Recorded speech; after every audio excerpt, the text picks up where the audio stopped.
Welcome back to the Global Business Report here in Arise News. Nigeria's agriculture sector is vital to the nation's economy and youth, so is technology. With respect to agriculture, it's necessary not just for feeding the nation, but also for providing jobs to Nigeria's youth. So the question is, how can technology bridge that gap? Joining us from our Abuja studio, Rufus Idris, who's the country director, Nigeria Heifer International. Good afternoon, sir. Thank you so much for joining us. So the first question is, what is the role of innovation and technology in addressing food security challenges, and how is Heifer plugging its way in there?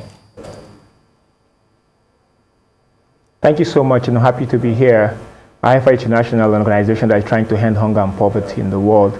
And here in Nigeria, we have a major crisis in our hands, where the agricultural sector needs to be transformed in order to address the issue of food security, in order to create jobs, and also to be able to make a vibrant economy in the country.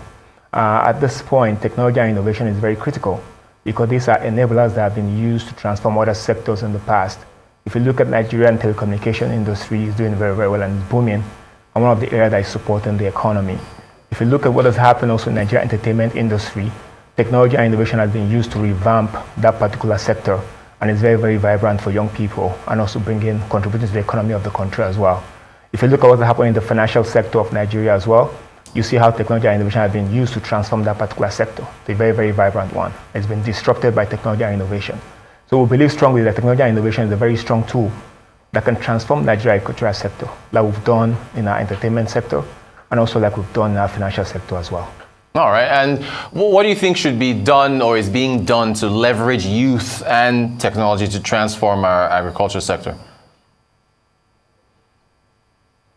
Importantly, we need to, first of all, be able to attract young people to see agriculture as a very attractive endeavor that they want to go into.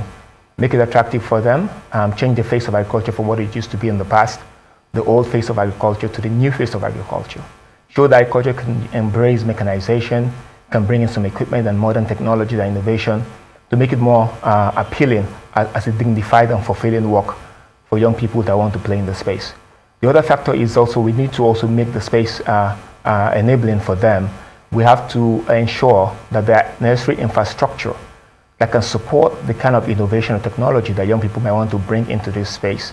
And also we have to remove the stumbling blocks, the challenges that limits young people also from being able to bring that technology and innovation here, which sometimes is financing, sometimes being able to access the infrastructure, the grid that required, sometimes also being able to connect to the smallholder farmers, and also the enabling environment, security, and also something that guarantees their investment and business, that shows the growth and the path going forward.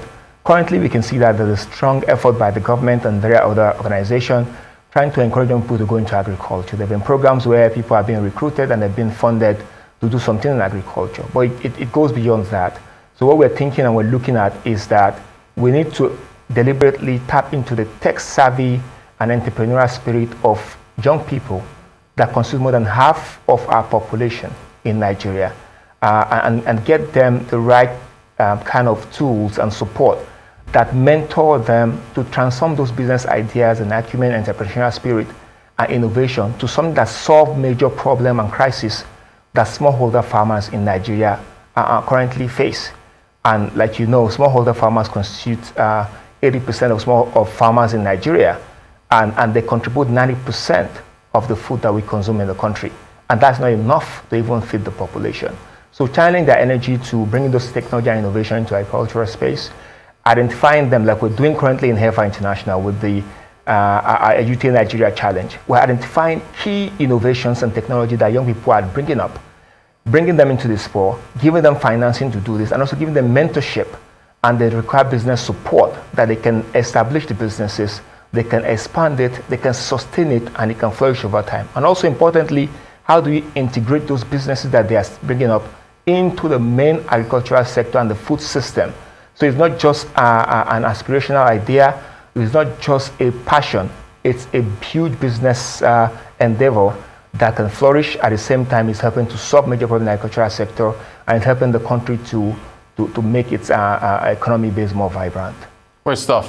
You mentioned, hurdles earlier, financing and so on and so forth. I want to ask you about power. Can technology thrive in Nigeria without power? Shouldn't power be in the conversation?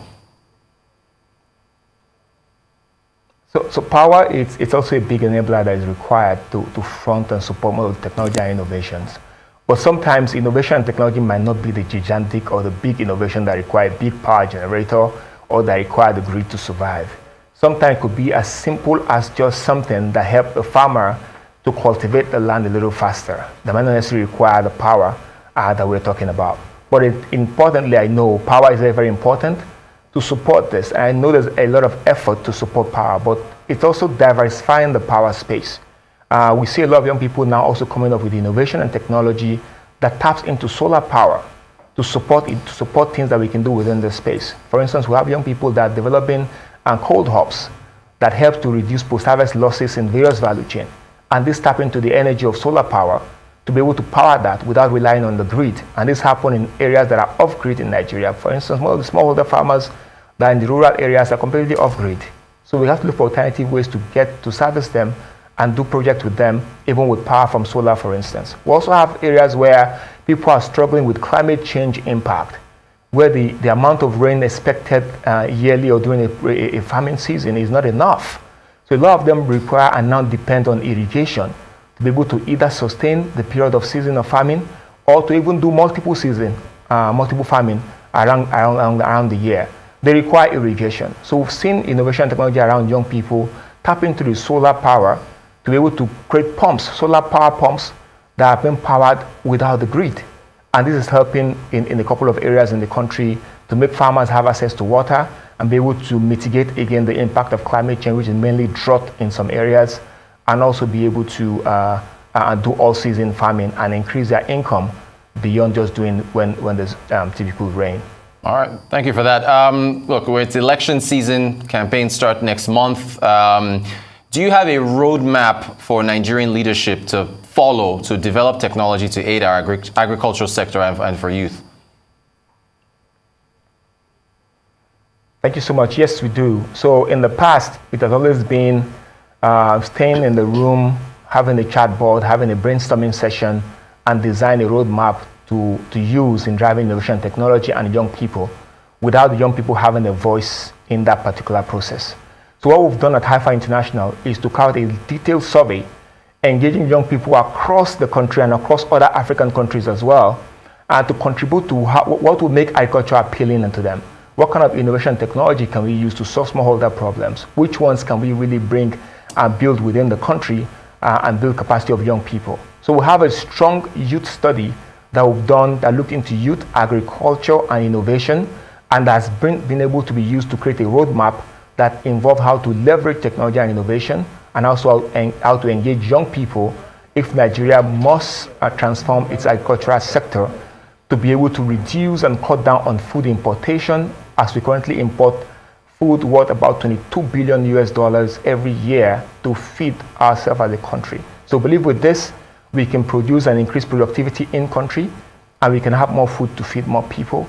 We can create more jobs for the young people that are looking for jobs. And also in terms of food security, we can ensure there's food in the hands of everyone. For instance, Nigeria today, everybody is feeling the pinch. Even added to the Russia-Ukraine war, that added to more increase in price of food and inflation. A single family in Nigeria, for instance, now spend about 56.4% of their income on food.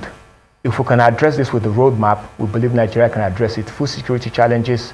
We can integrate more young people into agriculture, and we can get technology and innovation to be the driver of transforming that sector itself. All right, thank you so much. Great work that you guys are doing at HiFi International, and wish you the best of luck.